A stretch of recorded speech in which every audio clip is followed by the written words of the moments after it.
ወገኖቼ ሞት ሲበዛ አበሳጫችሁ፣ ገዳማት ሲደፈሩ አይነዳችሁ፣ እግሮቻችንን ያጠቡ ዳቤ የጋገሩ እሳት የተጠበሱ አባቶች በጥይት ሲጠበሱ አሳዝናችሁ አንዳች ነገር አበሳጫችሁ። እመቤቴ መኪና ካልሰጠሽኝማ የለሽም ማለት ነው።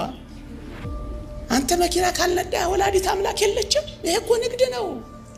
በኃጢአት ለዲያብሎስ ባርነት እንንገብር ነጋዴዎች አይደለንም እኛ። ነጋዴዎች እኮ የክርስቶስ ማደሪያ ከመሆን በላይ የሰይጣን ለማደሪያ ለመሆን ሰውነታችንን አሳልፈን የሰጠን ከክርስቶስ ሕዋሳት በላይ ሰውነታችን ሌላውን ዓለም የሚያገለግል ነጋዴዎች አይደለም እኛስ። ቤተ ክርስቲያንን የሚያገለግሉ ሰዎች ምሳሌ ነው። አመነውበት ሳይሆን ለጥቅማቸው ብቻ ሲሉ የሚያገለግሉ፣ ደሞዝ እንዳይቀርባቸው ብቻ የሚያገለግሉ፣ ውሎ አበል እንዳይቀርባቸው ብቻ የሚያገለግሉ፣ ሳያምኑበት አንዳንዶች ማርያምን ይላሉ። አያምኑበትም እኮ ለመቆያነት እኮ ነው። ማርያም አዛኛል ይሏል። አንዳንድ ቦታ ገጥሞኛል። ምን አይነት ፊልመኞች ናቸው እስኪባሉ ድረስ የቤት ቅናት ይበላኛል በሚል ርዕስ ይቆያለን። እግዚአብሔር ከሁላችን ጋር ይሁን። ጌታችን አገልግሎት ሲጀምር 4 ፋሲካዎች ነበሩ እስከ ስቅለቱ ድረስ። የመጀመሪያው ፋሲካ በዚህ በዮሐንስ ወንጌል ምዕራፍ 2 ከቁጥር 14 ጀምሮ ተመዝግቧል። ሁለተኛው በሉቃስ ወንጌል ምዕራፍ 6 ቁጥር 1 የምታገኙት ነው። ሶስተኛው ፋሲካ በዮሐንስ ወንጌል ምዕራፍ 6 ቁጥር 4 የሚገኘው ነው። አራተኛው ፋሲካ ጌታ በተሰቀለበት ሰሞን የነበረው ነው። ከአገልግሎቱ ጅማሬ እስከ ፍጻሜ 4 ፋሲካ ያልኳችሁ እነዚህን ነው ወገኖቼ። የዛሬ በዓላቶቻችን የጌታ በዓላቶች ናቸው ወይስ የኛ በዓላቶች ናቸው? ወገኖቼ እንደዚህ ያስባችሁ ታውቃላችሁ? ጉባኤያቶቻችን የእግዚአብሔር ጉባኤያት ናቸው ወይስ የኛ ጉባኤያት ናቸው? ታስታውሳላችሁ? እስራኤል በበደሉ ጊዜ ሕዝቤ ይላቸው እንዳልነበረ ሕዝብህ እንዳላቸው ታስታውሳላችሁ? እኔ ያስፈራኛል። እግዚአብሔር እኔና እናንተን ሕዝቦቼ ይለን ይሆን ዛሬ? ባሮቼ አገልጋዮቼ ይለን ይሆን ዛሬ? እኔ ያስፈራኛል። ጳጳሳቶቼ ይል ይሆን ዛሬ እግዚአብሔር? ሰባኪዎቼ ይል ይሆን እግዚአብሔር ዛሬ? ባሪያዎቼ ይል ይሆን ዛሬ? ልጆቼ ይል ይሆን እግዚአብሔር ዛሬ? ወገኖቼ የኛ ጾም ነው፣ የጌታ ጾም ነው። ይሄ በጣም ያስፈራል። ያ አይሁድ ፋሲካ የሚለው ቃል ይሄንን ያሳያል። እንደውም ትንቢተ ኢሳይያስ ምዕራፍ 1 ቁጥር 14 ላይ ምን እንደሚል ታውቃላችሁ? መባቻችሁንና በዓላቶቻችሁን ነፍሴ ጠልታለች፣ ሸክምም ሆኖብኛል ይላል። ይሄ እንዴት ያስፈራል! ሸክም ሆነንበት ይሆን እግዚአብሔር? ነፍሱ ተጸይፈዋለች፣ ነፍሱ ተወደዋለች። የኔና የናንተን ኑሮ፣ የኔና የናንተን አገልግሎት፣ የኔና የናንተን አበርክቶ፣ የኔና የናንተን መንፈሳዊነት ጠልታዋለች፣ ወዳዋለች። ሸክም ሆኖብኛል ይላል። ይህ እንዴት ያስፈራል! ለካ እግዚአብሔር የሚጠላው በዓል አለ። ለካ እግዚአብሔር የማይወደው ስብስብ አለ። ለካ እግዚአብሔር የማይቀበለው አገልግሎት አለ። ለካ እግዚአብሔር የማይመርጠው አገልጋይ አለ። ይሄ እንደምን ያስፈራል! ሁለተኛው ክብር ይግባውና መድኃኒታችን ኢየሱስ ክርስቶስ አገልግሎቱን የጀመረው ከመቅደስ ነው። አገልግሎቱንም የፈጸመው በመቅደስ ነው። በመጀመሪያው ፋሲካ አገልግሎቱን ሲጀምር ቤተ መቅደስን በማንጻት ነው። ታስታውሱ ከሆነ ሊሰቀል ሲል አገልግሎቱንም ሲፈጽም የጨረሰው መቅደስን በማንጻት ነው። እናንተ ክርስቲያኖች በመቅደስ ውስጥ እድሜያችሁ ጀምሮ በመቅደስ ውስጥ ያልቅ ይሆን? ጉልበታችሁ የት ያረጃል? አይናችሁ የት ይፈዛል? እጃችሁ የት ይደነዝዛል? በመቅደስ ጀምራችሁ በመቅደስ ትጨርሱ ይሆን? ወገኖቼ ከዚህ የበለጠ ምን ትምህርት አለ? ጌታችን ያስተማረን ይህ ነው። በመቅደስ መጀመርን በመቅደስ መጨረስን ነው ያስተማረን። ሁለተኛው ነጥብ የሚያስተምረን ይሄንን ነው። ሶስተኛው ጌታችን በመቅደስ ጀምሮ በመቅደስ መጨረስን ብቻ አይደለም፣ በመቅደስ የመጀመሪያው ሥራው ያደረገው ማንጻትንና መቀደስን ነው። ወገኖቼ ምን ማለት መሰላችሁ? ከሁሉም ነገር የሚቀድመው ራስን መቀደስ ነው። ምእመናን ማር ይስሐቅ እንደተናገረው ማስተማር መልካም ነው፣ ከሁሉ በላይ ግን ራስን ንጹህ ማድረግ ነው የሚበልጠው። ባትሰብክ ይቅር፣ ባትዘምርም ይቅር፣ ባትሰበሰብም ይቅር፣ የሚቀድመው ቀዳሚ ጉዳይ ግን ራስን መቀደስና ማንጻት ነው። ወገኖቼ ከየት ነው የምንጀምረው እኛ? መጽሐፍ ቅዱስ እንዲህ ይላል፣ ወንድሞች ሆይ ሰውነታችሁን ሕያውና ቅዱስ መስዋዕት አድርጋችሁ ታቀርቡ ዘንድ በእግዚአብሔር ርኅራኄ እለምናችኋለሁ፣ እርሱም ለአእምሯችሁ የሚመች በጎ አገልግሎታችሁ ነው የሚለው። ወገኖቼ የቱንም ነገር ብናደርግ ዓለምን የሚያሸንፈው መቀደሳችን ብቻ ነው፣ ንጽህናችን ብቻ ነው። ሰውነታችሁ ሕያውና ቅዱስ መስዋዕት አድርጋችሁ ታቀርቡ ዘንድ ነው የሚለው። ስለ መቀደስ አስባችሁ ታውቃላችሁ ወገኖቼ? አንደበትን ስለ መቀደስ፣ ሰውነትን ስላለማርከስ፣ ከክፉ ነገር ጋር ስላለመተባበር፣ ቅድስና ለእግዚአብሔር ከማለት አስባችሁ ታውቃላችሁ? ነቢያት መንፈሳቸው ንጹህ በማድረግ እኮ ነው እግዚአብሔርን ያዩት። በእርግጠኝነት ሁላችሁም እግዚአብሔርን ለማየት እንደምትመኙ አስባለሁ። የእግዚአብሔር ቃል እንዲህ ይላል፣ ትቀደሱም ዘንድ ፈልጉ፣ ያለ እርሱ ጌታ ሊያይ የሚችል የለም ይላል። እግዚአብሔርን ማየት ከወደድን መቀደስ አለብን ወገኖቼ። ለዚህ ነው በመቀደስ የጀመረው፣ ለዚህ ነው በማንጻት የጀመረው፣ ለዚህ ነው እርኩስን ነገር ከማባረር የጀመረው። ወገኖቼ በቀን ስንት ጊዜ ትቀደሳላችሁ ወገኖቼ? መጽሐፍ ቅዱስ ግልጽ ትምህርት ነው የሚናገረው። እግዚአብሔርን በመፍራት ቅድስናን ፍጹም እያደረግን ስጋንና ነፍስን ከሚያረክሱ ነገሮች ራሳችንን እንለያለን ይላል ቅዱስ ጳውሎስ። ራሳችሁን ለዩ ምእመናን። እግዚአብሔር በዋናነት ከኛ የሚፈልገው መቀደሳችንን ነው። እግዚአብሔርን የምታገኝ ነፍስ የተቀደሰች ነፍስ ናት። ለዚህ ነው በኦሪትም በሐዲስም ስለ ቅድስና በሙሉ የሚናገረው ወገኖቼ። ከመቀደስ ነው የተጀመረው ወገኖቼ። ለመቀደስ ሲጀምር ምን አደረገ ወገኖቼ? አንድ ነገር አደረገ። ሲገባ የአምልኮ ቦታውን የንግድ ቦታ አድርገውት ነበር። እግዚአብሔርን ከማግኘት ይልቅ ቢዝነስ አድርገውት ነበር።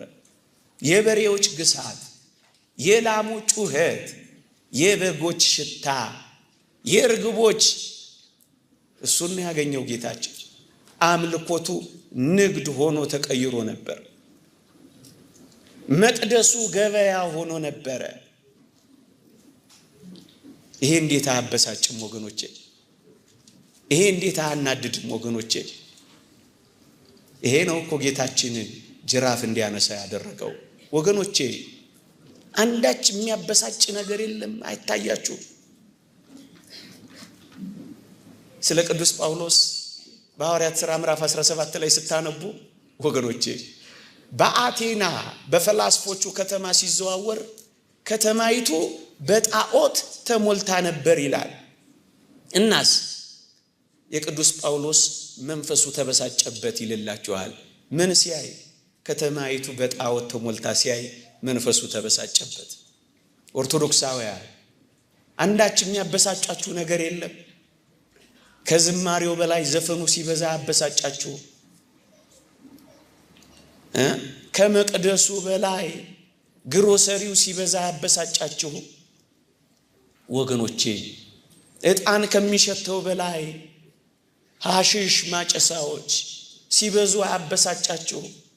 ወገኖቼ በከተማችንና በአገራችን ከፍቅር በላይ ጸብ ሲገነግን አበሳጫችሁ። የመንፈሳችሁ አይበሳጭም እንዴ? ክርስትና ሲተው መንፈሳዊነት ሲላላ ጸብ ሲበዛ ቅድስና ሲጠፋ መንፈሳችሁ አይበሳጭም? ቅናት አንገበግባችሁ? ድሆች ሜዳ ላይ ሲወድቁ አንዳች ነገር አይሰማችሁም? ሰዎች በስካር ሲባዝኑ አንዳች ነገር አያማችሁ? ወገኖቼ ሞት ሲበዛ አበሳጫችሁ? ገዳማት ሲደፈሩ አይነዳችሁ? እግሮቻችንን ያጠቡ ዳቤ የጋገሩ እሳት የተጠበሱ አባቶች በጥይት ሲጠበሱ አያሳዝናችሁም? አንዳች ነገር አያበሳጫችሁ? ምንም አይሰማችሁ? ምንም ነገር አይሰማንም? መንፈሳችሁ አይበሳጭም? መንፈሳዊነት ሲላላ እግዚአብሔር ቤት ከሚመጣው በላይ ጠንቋይ ቤት የሚካደመው ሲበዛ አያበሳጫችሁ? ከሰማው በላይ ያልሰማው ሲበዛ አይነዳችሁ እንዴ? ከደግነት ከየዋህነት በላይ ሴራ ሲገነግን አናደዳችሁ? ከቅድስና በላይ ለግብረ ሰዶማዊነት ልንበረከክ ጫፍ ስንቀርብ አይነዳችሁ? አያበሳጫችሁ? ቀስ በቀስ እየተለወጥን ስንሄድ አያማችሁ? ምንም አትበሳጩ? ይሄ ሊያበሳጨን ይገባል። ይሄ እኮ ነው ሊበላን የሚገባው። ገዳማቱ ሲፈቱ አይነዳችሁ? አባቶች ስፍራ ሲያጡ አይነዳችሁ? ንጹሃን አንገት ሲሰብሩ ክፎች አንገት ሲያቀኑ አያቃጥላችሁ? አይበላችሁ? ኖርማል ነው? ፒስ ነው? ምንም አይሰማችሁ? ስራ ልንሰራ ነው የተሰበሰብነው ወይስ እንደ ከዚህ ቀደሙ ከንፈር መጠን ለመለያየት ነው የተሰበሰብነው? ለመቀጠልና ለማቆም ባለው የዚህ ዓለም ትግል ውስጥ የሚያበሳጫችሁ ነገር የለም? በከተማይቱ ጣዖት ሞልቶ ሲመለከት መንፈሱ ተበሳጨበት የሚለው እኮ ጌታችንም ገብቶ ሲመለከት ነጋዴዎች በስቶ ሲያይ ጅራፍ አነሳ። እሱ ነው እኮ የቤት ቅናት ይበላኛል ያለው። አዎ እንጃ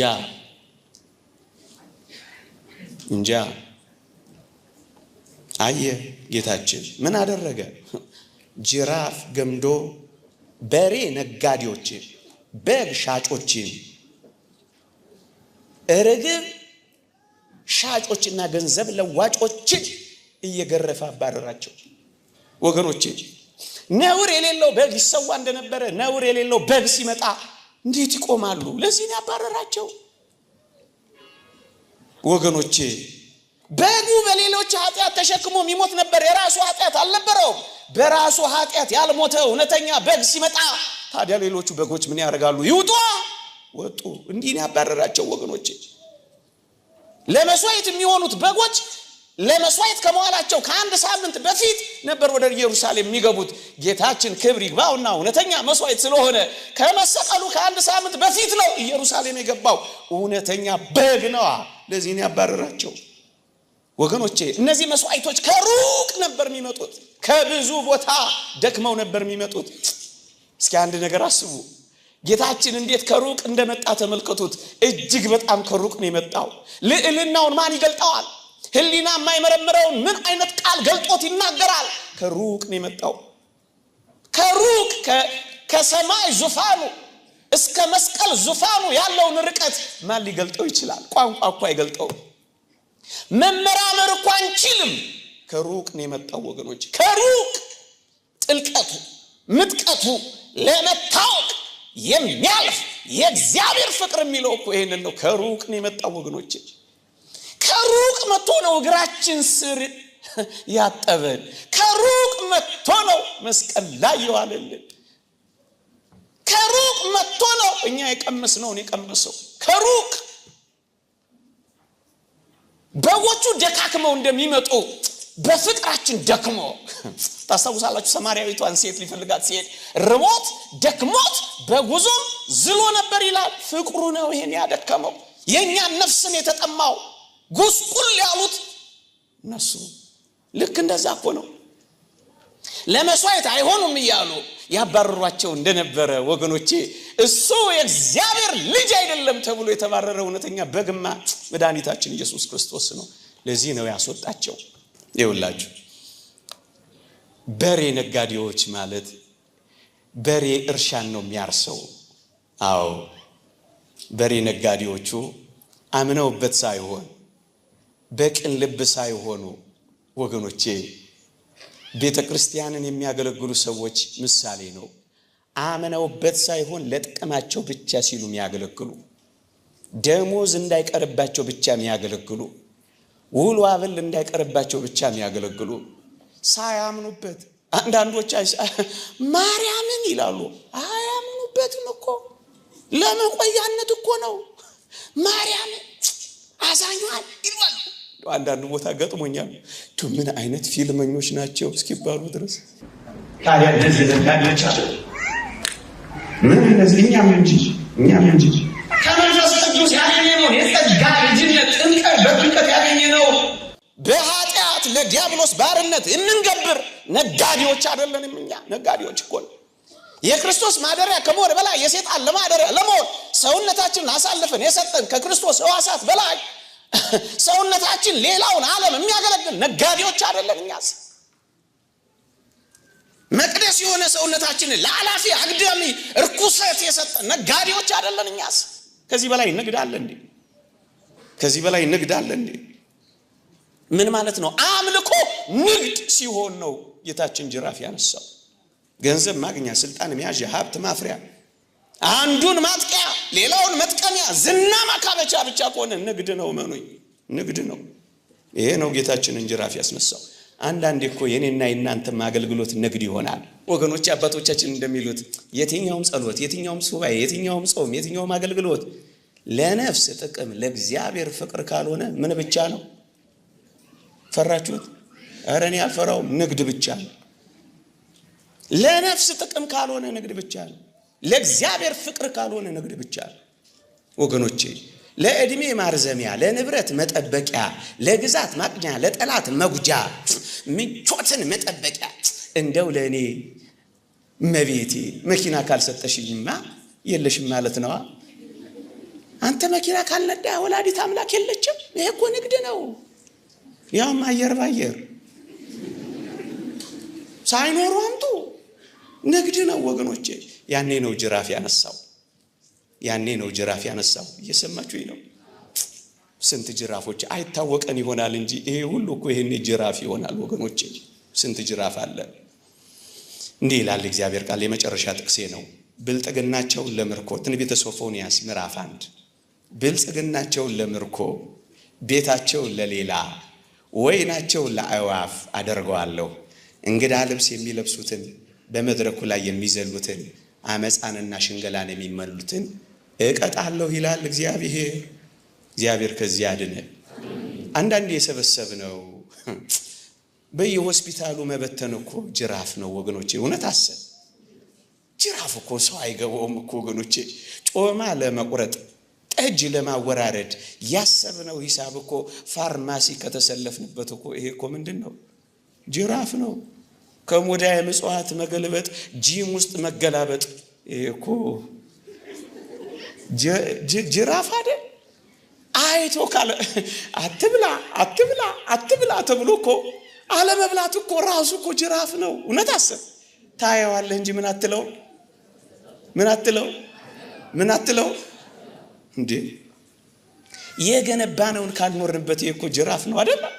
ምን እናደርገው ያሉ ሰዎች ከየት እናምጣው ብለው ሲጨነቁ አላየንም? ይሄ እኮ ጅራፍ ነው። አይገባንም እንጂ ወገኖቼ።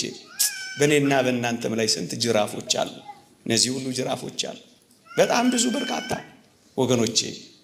እኔና እናንተስ መቅደሳችንን ሰውነታችንን መቼ ይሆን የምናነጻው? መቼ ይሆን የምንቀድሰው? የእግዚአብሔር ቤተ መቅደስ ቅዱስ ነው፣ ይሄውም እናንተ ናችሁ ይላል። እና ማንጻት መቀደስ ከክፉና ከርኩሰት መለየት እንጀምር። ከዛሬ ጀምሮ ካንደበታችን ከሕዋሳቶቻችን በሙሉ ንጽህናችንን እንጠብቅ። የቤት ቅናት ይበላኛል። ይቆየን።